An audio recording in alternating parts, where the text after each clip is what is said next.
that?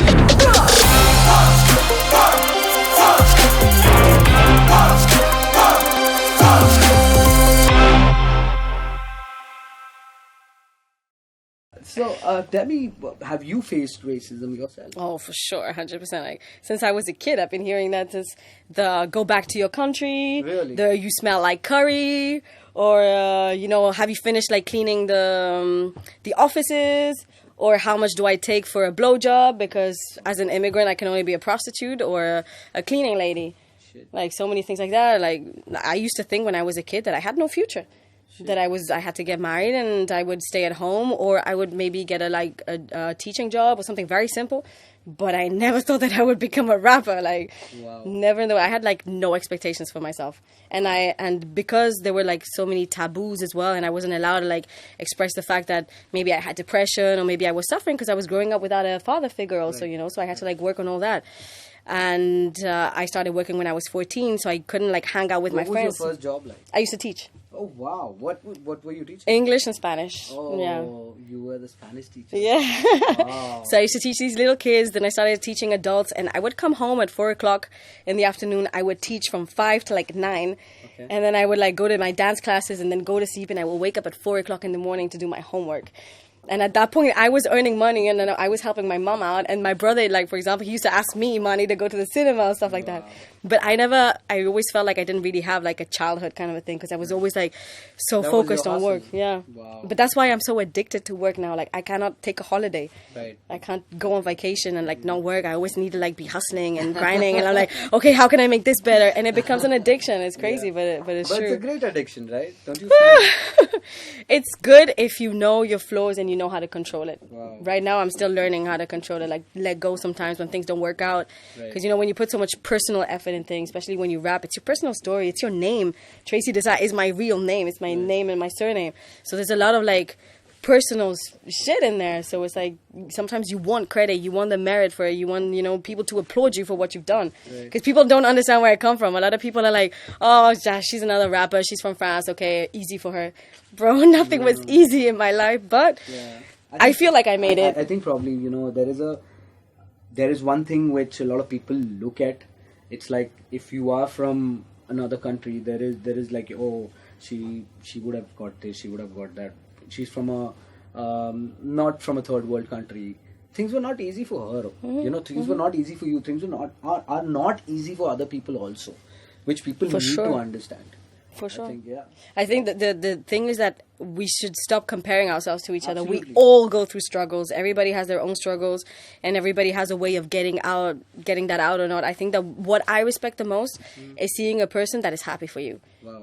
No matter where you come from, no matter what you do, I'm going to be happy for you. Look, you have an amazing podcast. You have a team. They're all listening to you. Like, just the fact that you can be happy for somebody else means that you've done that inner work, Right. and you've done, what you have to do. But yeah, there are so many struggles that people don't see because you don't tell. Right. Because then that's going to make you look bad. And like, for example, a lot of people, when I look at my cousins and stuff, they grew up with like a maid at home, and, with a lot of help, and they went to study, and they never had any issues, while we had to like work our asses off to be able to pay bills, and we had to come home from work and then cook and then clean and do all that stuff. And then now I live alone, and like I have to do all that stuff by So myself. tell me, is Sunday a laundry day? No, I'm never at home. Like, laundry day is whenever I can. My schedule is like, so sometimes you work on a Sunday, sometimes you don't work on a Tuesday, so you're going to do laundry on a Tuesday. But Right. what I know is that when I do laundry, I put like 4 washing machines. Bed sheets, and then clothes, and then the whites, and then this, and then whatnot. It's like, It reminds me of my hostel life. So yeah, I've been in that boat. yeah. But so yeah, So this is a very natural thing which happens to artists that I meet. Because it's not that I'm bragging about it, but I've worked in a radio space for the longest time, and I understand sound in a very different way. If I tell them that, your sound is probably, it's not mastered properly. You probably need to work on your vocal a little bit, change that, or I would say that because I've heard it on a nice set of speakers, not on my earphones, not on my computer, but on a nice studio monitor. So, and then when I tell them, they get like, yeah, but I said, see, it's It's your creation. End of the day, it's your creation. You created. You are the master to it. But it also is because you get influenced by so many variety of music that you listen to, or probably because I listen to Bollywood, but I also listen to other genres of music. Maybe that influence comes from there. So when I try to tell them, it's like an ego game, and I don't want to get into it. So I'm like, it's okay. You're happy. I'm happy. We're cool. Good. So for sure, like ego in music is something that we really need to work on. Have you ever felt that when you're performing, or that one point there was this ego boost which came to you ever? Have you felt that? 100% every time I'm on stage. Because when I'm on stage, I turn into a beast. I'm not little Tracy timid girl anymore. I'm like a fucking beast. Tracy timid girl. Tracy timid girl. They used to call you that? No, but I always felt like a little timid girl because I was always like super antisocial. Like I wouldn't speak in class. Even if I knew the answer, I'd never put my hand up. I was just like doing my thing. I would spend most of my days with like earphones in and just like dancing by myself in a corner. Wow. Just doing my thing. Wow. Yeah, like I didn't. Yeah. Do you have your besties? Do you have your friends who really tell you the truth no matter what? 100%. I have like people that I can trust around me. I have good teams. I have like people that really care about me and that know that I want constructive feedback all the time. Wow. But that is the problem as well, is that I'm always questioning everything I do. I'll go on stage and I'll be like, did this work out? How did this look? And I'm always changing my set. Right. I'm like, okay, this set didn't work. I need to change this. Okay, now I'm going to put a freestyle in here. Okay, let me do switch and do it this. And now I need an interaction with the public here. I'm always like thinking of how to make things better. And when you are surrounded by people that tell you the truth and tell you, okay, I think this still needs work on, then that's amazing, because you're so like focused on your music, doing your thing, that you don't have that like outer vision, that third eye to be like, okay, to criticize what you do by yourself.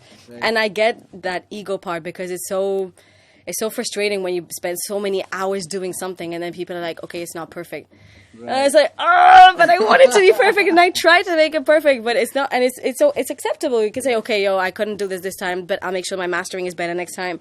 And then it's like a work in process things. Like at the beginning, my mix wasn't good. Even my voice wasn't good. Like as a woman, it's also really difficult to find good sound engineers. Like so many men don't know how to mix female voices. Right. Either they make it really high pitched because you're a girl, either they ask you to put melodies in it, and then they auto tune everything, and you're like, bro, I'm not here to do auto tune. Right? I'm here to like rap. You really hate that, right? I don't hate auto tune. I think auto tune can bring in some really cool stuff when it's done properly. But putting auto tune for the sake of putting auto tune, I don't believe in that. Right. And the first thing, most importantly, I believe that if you're putting autotune, you should be able to sing that without autotune. Wow. Because I have seen an artist on stage, his little box of autotune stopped working, and he stopped the show. He was like, I can't do the show. Like, it's not going to sound the same. And he freaking stopped the show. And I was like, yo, that is embarrassing. Like, if you're going to use autotune, make sure you can do it without the actual, setting. Wow. Something happens, you can do your show. Wow. That's like a lesson learned. Thank you for that. Oh, yeah? free class. Well, when Tracy De Sa as an artist who performs, it's a performance. It's just not one song, two songs. It's a performance. It'll have your flavors. You'll have English. You'll have your Spanish, and then you will dance also. And how do you plan that? Like, is it like, I'm going to first make sure I vibe with people? Is that going to be a freestyle, or then it's going to be a song, and then it's going to be my dance? And how do you put it like that? How do you put it? So it's been a lot of work. First of all, it's understanding the music part. Right. So first is understanding what energy each song has. I have, like, the other day, the Spin Doctor, Spin Doctor, my DJ. Right. He was telling me, Spin Doctor is my bro. Thank you for it. Because especially Spin Doctor was the first person that believed in me in India. And if I'm doing all this stuff right now, it's thanks to him. So really big up to him. And he was telling me, oh my God, your songs are like so well mastered. Like, who do you work with? And I was like, I don't work with one person. First, it goes through my DJs, then it goes through my sound engineers, then it goes through my manager, my producers who come to my show and are like, okay, this thing doesn't sound right. It goes through like 6-7 people before it actually goes on stage, kind of a thing. And then, like, I always make sure that my songs are edited. I don't do the same version that I do on the CD on stage. Because sometimes, you know, the energy is not the same, or sometimes you want to surprise the public. I want people to rediscover my music when they come to my shows. I don't want it to be like a copy of the CD. You might as well stay at home and listen to Spotify. So I always make sure, like, my songs are edited, that they're remixed, and there's a surprise element. There's an interaction with the public. So it takes a while. A set is never perfect the first time you do it. But I give it that space. Like, okay, this song doesn't work anymore. I'm going to take it out. I'm going to replace it with this thing. Or this song has a different energy, but I like it, so I'm going to remix it differently so that I can put it at the end of the set. Or over here, I'm going to like include something that is more interactive with people, because I feel like people are understanding what I'm saying and they're singing to it anyway. So like try to catch on how the public is reacting naturally and organically to it as well. And it's a lot of work. It's having the right people around me, because I know, like, my DJ in France, when I tell him I want to remix this, he'll know exactly what to do to get it to the point where I want it. And then it's like being able... like, it has come over a period of time, right? So yeah, definitely. You have been sitting in the studio and listening to that audio again and again, and he's again mixing it, and you're saying no, you're saying no, you're saying no, and then you're saying maybe yes. You know, so how was that grind? That's your grind, that's your process. So tell me something about it. So my grind, especially on stage, I do a lot of shows. I do like 4 or 5 shows every month. Wow. So like... I want my shows to be perfect. I know that I don't get a lot of like visibility because I'm not big on social media, and I don't make enormous numbers on Spotify. But when people see me on stage, that's when they're in my pocket. Like nobody can tell you that one of my shows hasn't been good. Like I dare you to find somebody that says that I did a bad show. Like sometimes, please, won't find anyone. please. And the thing is that like I have worked so much on like my vocal technique now that sometimes I'll have no voice and I'll still be able to do a show. Wow. Yeah, that's how much I know my body now. At the beginning, I used to get so stressed out, man. I'm losing my voice. I'm sick. Now, like the other day, I did a show. I swear I couldn't even speak. But then I was like, I'm not speaking the whole day. And then I went on stage. The first song, my team was like, oh my God, she's not going to make it. And then my body adapts. It's just like a machine, you know. Wow. It knows it's working, so it just goes for it. Wow. And you did a Pune gig. Yes. Yeah, how was that? High spirits. It was crazy. A lot of people were vibing to you. Yeah. Wow. It was amazing. It felt so good because I feel like in a lot of cities of India, people don't understand what I do. Yeah. For example, I played in Goa. Are you doing something in Bombay? I did. I played at Antisocial. Oh, when? 2 weeks ago. And yesterday I played at the sneaker convention. Oh, yeah. Yeah, I did a couple of songs there. You saw that there were a lot of sneakers and you bought a pair. No, I didn't buy a pair. I'm poor. But Bombay is amazing. I love the crowd over here. There's a good energy, and like for example, I was saying in Goa, I feel like people don't really understand hip hop yet. Right. So sometimes they just look at me like, the fuck? Like, go DJ or something. Like, bro, this is a full culture. Don't tell me what to do, kind of a thing. But in Bombay, everybody's like, okay, yeah. Everybody vibes, and I feel like in India, a lot of the artists have all their vocals on their backtrack as well. Right. And I hate when artists do that. Like, show me you can rap like live. Right. And people really appreciate that because I have minimum like backing vocals just for like a chorus or something. So now a lot of people do their +1 and their so it has technically supposed to be your -1s. And then you're supposed to rap on that and not on your +1s. Thank you, Tracy. But the thing that artists don't realize is that when you're in the studio and you do like really low voices, like those are voices you can't do live because the energy that you have live is a high-pitched one. You have it. You can't like rap like this when you're live. Yeah. So you adapt that. When I record a song in the studio, I make sure that I can do that same exact voice when I'm on stage. Right. That is important for me. Wow. I saw one of your videos. I think it was a reel or something like that, where you're speaking in Hindi. You're speaking in Hindi, and you said that, "Hi, मेरा नाम Tracy है, और मैं खुश हूँ, मैं एक लड़की हूँ और शादीशुदा नहीं हूँ." Tell me something more about it. What was that? Yo, I started taking Hindi lessons during COVID because I was like, I need to learn this. It was so hard. But the first 5 sentences they told us, like the third one was, I am not married. But you emoted it very well. But I was like, what the hell? Like, why? I was like, why the hell would I need that sentence? I mean, like, who uses that? But it made me understand, like for Indian culture, it's important for people to know that you're married or not. I mean, that it just happens. I mean, but is it important for men, or is it just women? It's important for people to know. Everybody would want to know. So when you get personal with somebody, no. So when that person is personal with you, hi Tracy, how are you? I am your friend. So tell me about yourself. You come from that place, Paris. how is Eiffel Tower? You go on top, you know. So they want to know everything. It's like being Indian. It's just that we want to know everything about you, and we'll tell everything about us. So it's just like that. But you know, there are certain things which people don't understand, that there are personal things which you don't ask. You know, or probably how much do you make? Yeah, but the thing that surprised me is also the fact that it goes straight into marriage. Yeah. It's not about like, are you in a relationship? Do you have someone? Yeah. Straight, are you married? I'm like, damn, I don't even have a boyfriend. So it that has been there in at least in my family, to probably tell them that, you know, they have this question after having dinner, after having a nice time, you chill, and you know, then they'll ask you, how much do you make? It's like a direct question. Please don't ask such questions. And I had to say that to live a very simple life and to eat 2 times and basically do something that I have a passion for. That's my answer. Like, you're talking like a radio jockey. Talk like person. See, I'll ask Prashant, how much you make? Beta, tell me. And he will say. So it's like, then I just get up and walk.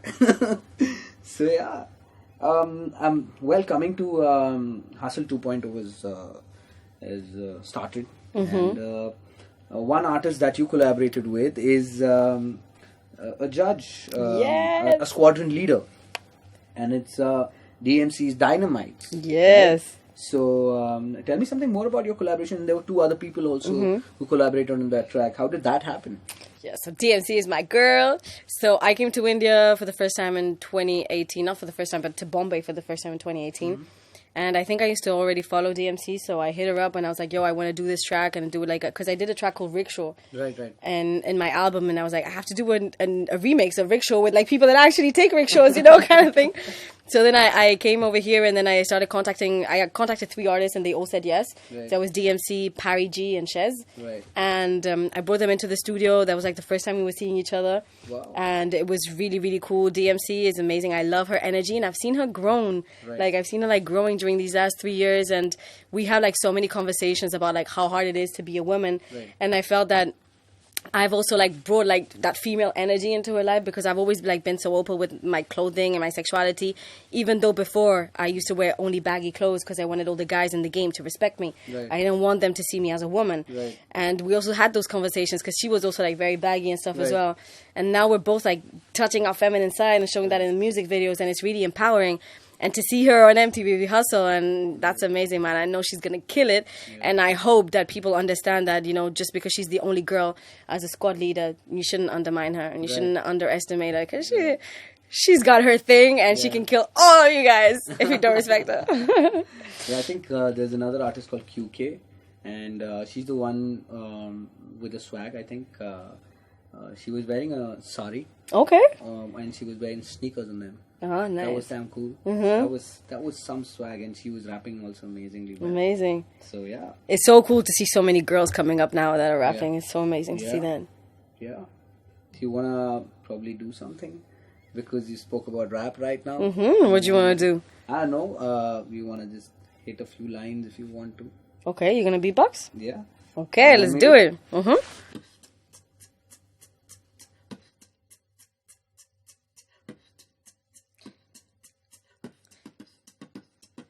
I usually don't do challenges unless somebody challenge me. Now I gotta fuck 'em up, give it to them like it's out of me. Open my mind and my legs, I don't believe in monogamy. From Paris to Mumbai, pushing through like a colony. If you're trying to call me, boy, link up. I ain't calling back if you don't make up. You wasting your time on me, cause I be on my shit, get 0 fucks. I ain't even got no FaceTime. Rolling on my Galaxy S9, I'm sorry, I got a OnePlus, but I had to keep the phase rhyme. Soy morenita con cara de baby doll. No soy mexicana, pero también rapeo en español. Peligrosa, causa infartos como el colesterol. Mi boca escupe fuego, mi mente lo enciende como alcohol. This is Tracy De Sa. With Jman. Hey, this is Tracy De Sa. Let's go. Hey. Yeah, man. That was tight. That was tight. That was crazy, bro. That was crazy. You just flipped and you know, just beautiful. I think I realized that people who know to dance, their flow is very different. Yes, 100%. I agree with that. I think somewhere changes a lot of things in your body and your mind, because you flow in a certain way, and then when you do that rhythmically, it's crazy. Yeah. Yeah, I feel like I've never been like a very lyrical artist, but for me, it's all about musicality. It's Right. about switching flows every 8 times. It's about, finding words that sound good and that have impact, phonetically. Right. And it's also about like creating variations inside, because I hate when you start a rap song and for 3 minutes it's the same flow. Like after like Change the 15 flow. seconds, I'm like, oh, bro, I'm bored. Like Change even if it's like the super profound, I mean, like change, just like show us technique, Right. And I know that an artist has technique when he can switch flows and when he can accelerate and decelerate and do melodies and then rap again. Right. That's when I know like that's texture. Yeah. You're gonna give textures to your song, kind of a thing. Wow. There's lesson number 2. Tracy De Sa in the building, ladies and gentlemen. I would just like to say you're amazing. No, thank you so And, much. you have inspired so many people, and please be doing this, be at it. And I'm waiting for Pussy Talks 3.0. Yes, soon it's coming. Please do that. And, But maybe you can help me organize, because I also give like conferences with like Pussy Talks, like Okay. so like I bring women on to speak about different, Absolutely. So maybe we should organize a Pussy Talk here. for sure. Let's do that. And I think you should definitely do that with I mean, that can happen for sure. I'll get that. I got you. Yes, thank you. All right.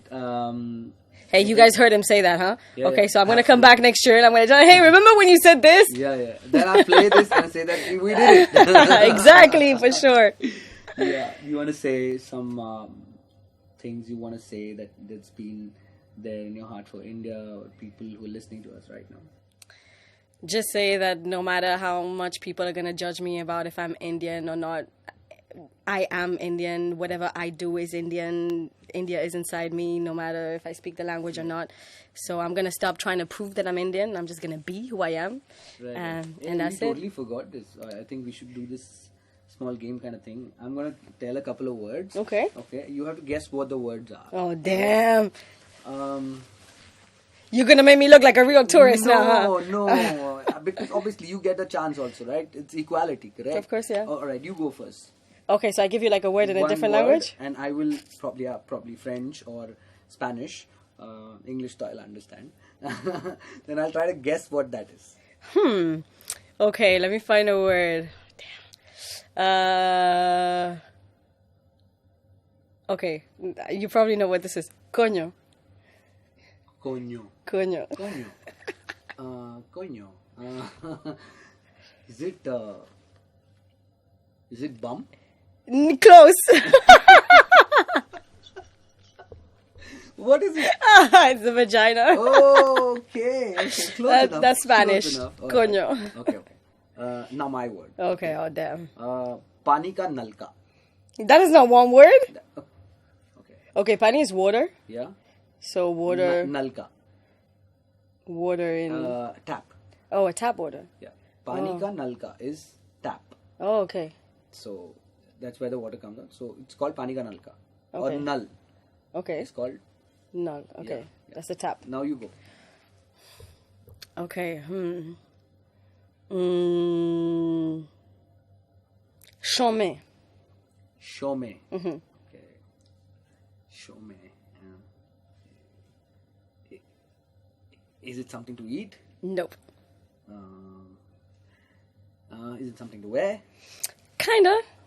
It's not a piece of... it's not a garment. Okay. But it's something that you can say about anything. About a style, about something you like, about music. That's It's like an expression. Wicked. That's yeah, wild. That's exactly. wicked. Okay. Exactly. Oh, wow. So this is French. So in like French street culture, we turn the syllables around. Right. So the actual word is méchant, which means bad. Right. And then we switch it out and say chemin. And we say, oh, ta veste est chemin. It means like your jacket This is is wicked. wicked. Yeah, it's like Wow. bad. Close enough. Yeah, well done. All right, I'll go.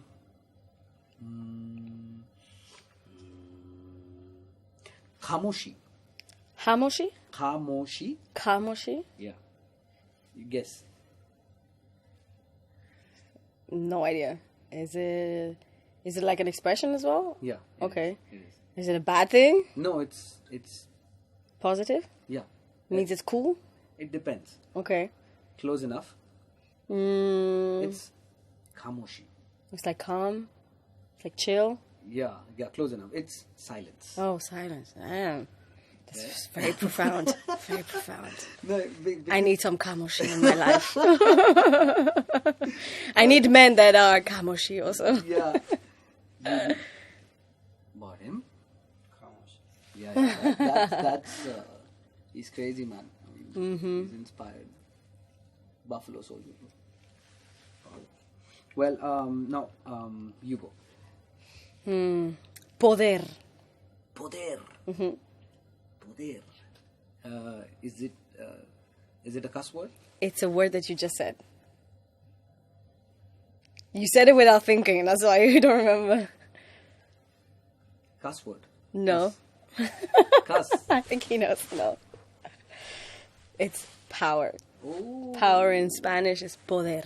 Poder. Oh. Which is also the verb. Like to be able to do something is poder. Wow. Poder. Poder. Wow. Poder. Wow. It's crazy. Okay. One word for you.